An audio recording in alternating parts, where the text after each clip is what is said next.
I think it's good. I hope it's fine.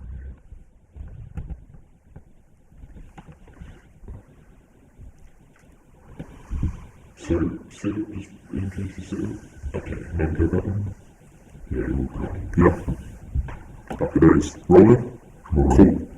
Hello everybody, and welcome to The War Room, first episode of The War Room. Basically, we've been planning on doing a show like this for a while, more breakdowns so we can talk to you guys about the fights and, you know, what could possibly happen on both sides. But we're a bit behind schedule.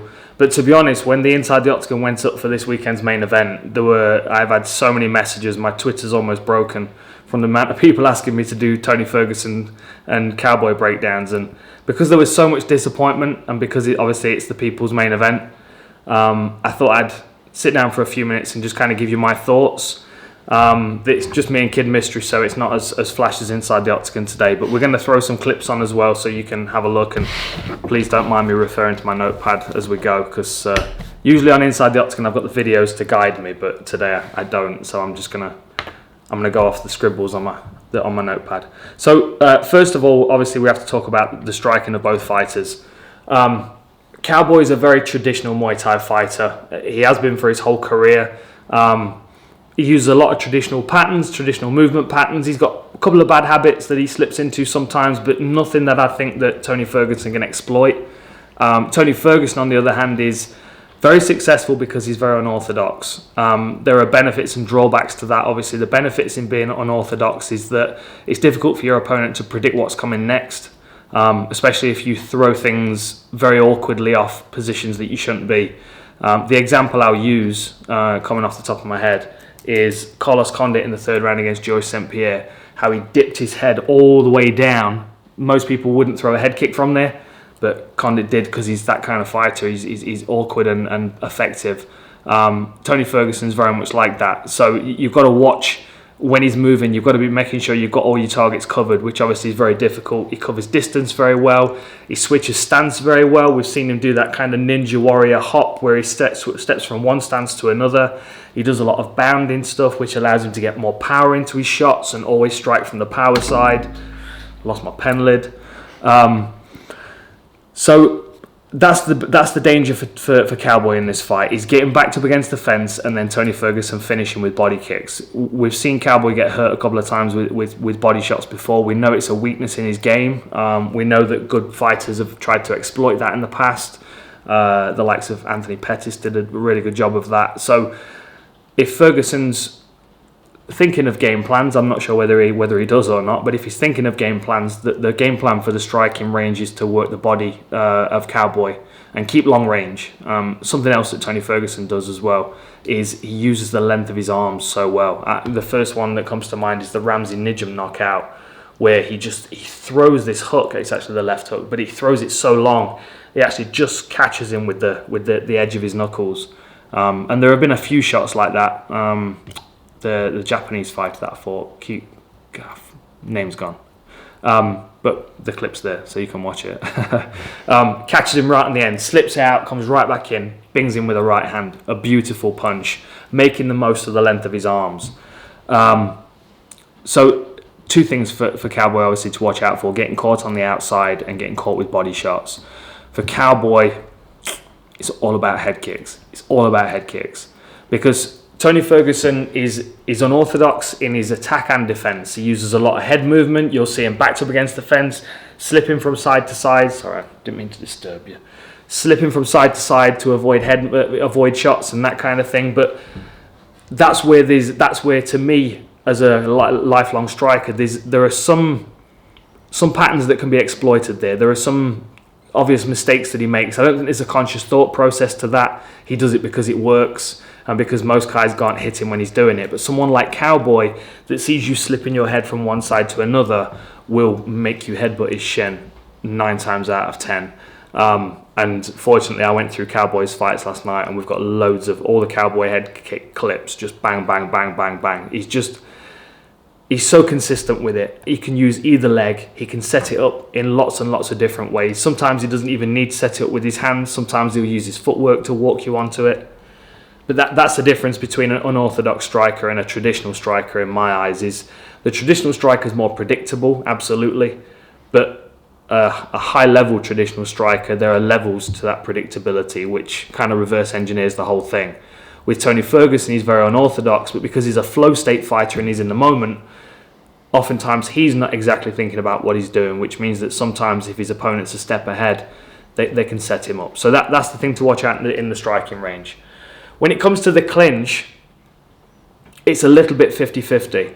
They've both got good wrestling, they've both got good takedown defense. I would say maybe Tony Ferguson's got a slight edge here because he commits to things 100%, and because, again, you know, he's unorthodox. He'll roll for an ankle, or he'll fly at you, do some crazy shit, and that's the danger here. Again, he's getting caught with something that you didn't see coming. As far as striking in the clinch goes, Tony Ferguson's elbows I would have him checked by the doctor if I was Cowboy, because I reckon he's got some razor blades embedded in there. Like there's the Josh Thompson fight where it doesn't even look like he hits him, and it looks like someone sliced him open with a razor blade. Really nice, and it makes a lot of his fights very messy, which then leads into his neck attacks, which I'll cover in a second. Cowboy's Thai boxing again extends to the clinch. Good Thai boxing clinch, good control of the head, good plum clinch, good elbows, good knees off that position as well. And he chains things together so well because, you know, you can tell the way that Cowboy trains with his guys, that they're always, you know, play fighting, play sparring. And that's I think what we're seeing in the new development. That, you know, Cowboy is you know, one of those kind of guys that's been around for so long that he doesn't want to be sparring hard every week. He has a tight-knit group of people around him, like Conor McGregor does, another good example, like Anderson Silva does. A tight group of people that you trust, that you can play spar with and not get hurt, try new things.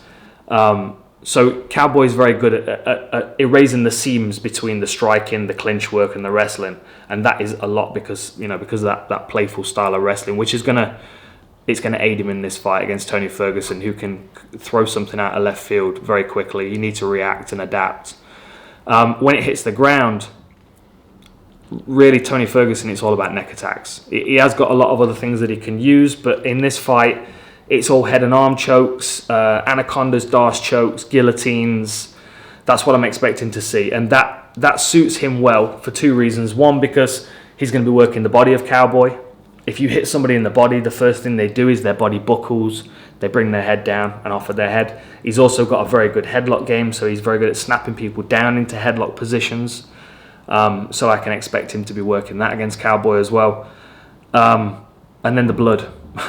The blood is something that people don't often think. You know, oftentimes when you're trying to control somebody, say if I've got somebody in my guard and I'm trying to control them to work a triangle or an arm bar, blood in that scenario is a problem because they can slide out and bail out. But if you're in a top position working chokes and you're just trying to slowly edge and squeeze that choke in, it's much easier to slide under a chin if there's some blood on that chin, because it's like sweat and blood. It's quite greasy, and you slide into those positions a bit easier. So the idea of cutting Cowboy before they hit the floor is going to benefit Ferguson if he's chasing the neck. Cowboy's got excellent rear naked chokes, and we saw that in his UFC debut. If you watched that fight, it was a long time ago. He was fighting Paul Kelly. And this is always the argument that I give when people talk about underestimating Cowboy's ground game. People always look at Cowboy and think, oh, he's a Thai boxer, we'll put him on the ground. But in that fight, and that was his UFC debut, so we're talking, 40 years ago or something now. I don't know how long Cowboy's been fighting, but it seems like a long time. It's a lot of experience, a lot of training camps, a lot of training partners, a lot of people to learn off. And even back then in his UFC debut, he struggled in the first round with Paul Kelly on the feet, took him down, choked him out. So we can't underestimate Cowboy on the ground. And one other thing I'll throw out there as well, he's very good at triangles off his back. He's very good at triangles in any position, really. If we look at the Cowboy Oliveira fight, I will throw that one up so you can see what I'm talking about. Long arms and wide shoulders is exactly what you're talking about with Tony Ferguson. He's basically shaped like a Dorito. I mean, he's got a very narrow waist, he's got very wide shoulders. And when you look at the length of his arms on the stats, they don't always necessarily seem to be as long as you would think they are, but that's because he's got broad shoulders. If you're trying to get somebody locked up in a triangle, someone with broad shoulders and a narrow waist and long arms is a much easier person to triangle than, say, someone like Sean Shirk, who's got, you know, a lot of muscle mass, short arms, hardly any neck. So that's something, you know, if Cowboy does find himself on his back, there's a good chance we might see a couple of triangle attempts. There are two other things that we need to think about. One is Cowboy coming back from adversity. It's always something that stood out through his career for me. You know, the Melvin Gillard fight, for example, gets caught with a clean shot, gets knocked down, looks like he's under pressure, and then a few minutes later, he's got his arm raised. He's very good at regrouping and coming back from adversity. The difficulty for Cowboy going into fights is the bit before the fight starts. It's getting to the hotel and hanging around all fight week thinking about the fight. That's the struggle for Cowboy. When he's in the fight taking shots, he's all right.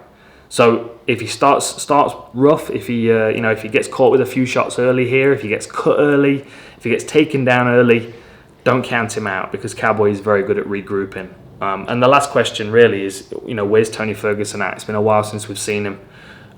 He's an absolute superstar, and he's very dangerous in every range. And hopefully he's back on form. But you know, timeout can affect people in different ways, and Cowboy's in a really strong place at the moment. Since becoming a father, it's given him a real drive and direction. So it might have been the missing ingredient that we saw Cowboy lacking every time he got close to a title in the past. So it might be time for Cowboy this time. We'll see. Enjoy the fights this weekend. Thanks for tuning in. Subscribe to the channel, leave us comments, and let us know that you're enjoying this. And yeah, catch you next time.